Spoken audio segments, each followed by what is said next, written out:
Hello, folks. I'm Count Tobacco, and today I will be telling you about the factions in French right wing politics. Let's get started. For those of you who are not familiar with contemporary French right wing politics, I will elaborate on what are considered to be the three factions of the right. Each of these factions took their root in the 19th century, with each of them being represented through a political regime. It is important not to focus on the social changes and policies enacted during each regime, not even on the short-term legacy, but to study the ideology and principle that drove the leaders of said regimes. First, legitimism. With an embodiment during the reign of Charles X from 1824 to 1830, legitimism is the oldest and often considered the most conservative faction of the three. Its economical doctrine is rooted in pre-revolutionary corporatism in such way that it's a faction that struggled the most to evolve in an industrial context. Legitimism is attached to religion and blood right. It is deeply traditional and rigorous in social matter.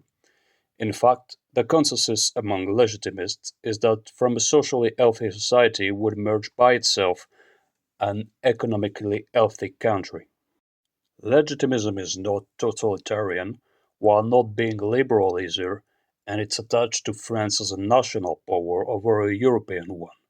While being a monarchist tradition, the legitimists were the supporter of the Bourbon throne, the faction that survives today as a set of ideas and values and not as a restoration project. You have many figures of legitimism today, such as Mario Maréchal Le Pen, Philippe de Villiers, or Emmanuel Crenne, former advisor of Eric Zemmour. Faction number 2, Orleanism. It is embodied during the July monarchy from 1830 to 1845, and Orleanism tend to be considered as the most moderate right-wing faction of the three. It is, like legitimism, a monarchist tradition. The Orleanists were the supporter of the throne of Orleans, but it was the first of the two to adopt as an ideology rather than a movement of restoration. Orleanism is remarkable for its ability to accommodate itself through regime changes and political contexts, which can be explained by its proximity to the center of the political board. Orleanism would be considered socially conservative, although not traditional, and with no will to actively influence social values. It could be compared to Reaganism. For both the economic and social axes, it is considered non-interventionist. Orleanists, based on the context, are either able to work with the legitimists or with the center or the center-left in parliament. Former President Valéry Giscard d'Estaing would be considered as one of the most well-known figures of Orleanism today, as well as Bruno Retailleau, the Minister of Inside Affairs, François-Xavier Bellamy, or Laurent Wauquiez. Last faction, Bonapartism. Bonapartism is embodied during the First French Republic from 1804 to 1815. Bonapartism is the only of those factions which could objectively be called romantic.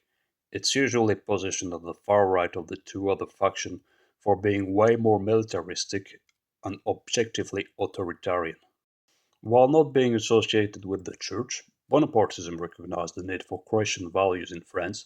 This faction is very bureaucratic and in favor of a strong state, which is required because Bonapartism can only exist in a context of crisis. Bonapartists tend to be people with strong appeal to the public and to the militants that the establishment would consider populist, usually attracted to the Republic as a concept over a system. The Bonapartist faction tend to be meritocratic, to value work and the workforce, but doesn't have a clear dogma. It has suffered a lot from the fall of the two empires. Bonapartists have been absent or encrypted for most of the Republican era. Main figure of Bonapartism today would be Eric Zemmour, Eric Ciotti, or Jordan Bardella. Being aware of these three traditional factions, you might have asked yourself, where does Marine Le Pen stand, for she is considered to be the head figure of French right-wing politics today. Same goes for the moderate Republican right, embodied in Xavier Bertrand, or the Senate right. Jean-Marie Le Pen has been considered by many as a legitimist, but was he? His liberal economic views may be more suited to be an Orleanist, but his populist rhetoric could have him called a Bonapartist. I suggest to add two new factions to the established order, those being Thierryism and Boulangism. Thierryism. Thierryism from Adolphe Thiers is embodied by the man's presidency from 1871 to 1873. Thiers was a figure of the right that originally supported a constitutional restoration with moderate Orleanists in 1830, but split from this system in 1840 over a disagreement on foreign policies with the king. He then shifted toward the center with the Republican right, position that fitted his anti-clerical views.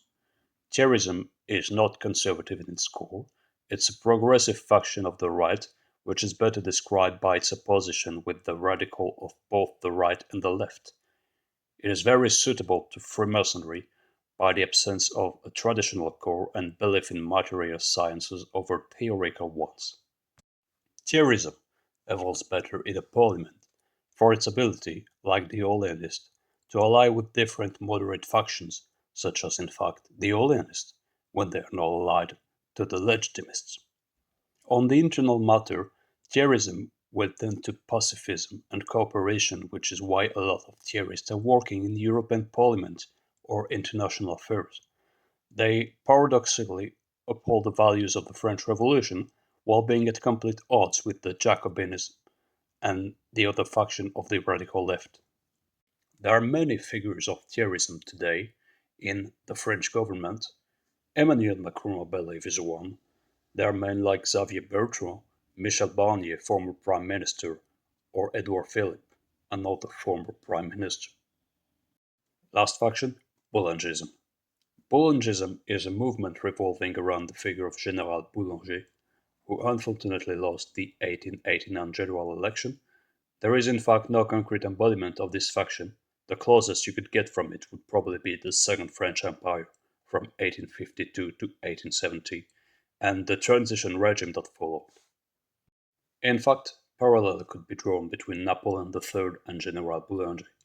As you can guess, the Bonapartist faction doesn't sit miles away from Boulangism.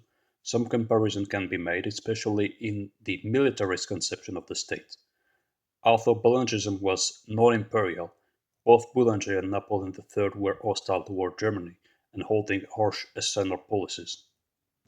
The best way to sum up Boulangism as an ideology is the French word attrape-tout, which literally means catching everything. The core of the ideology is distrust in the current regime, anti-system and populism.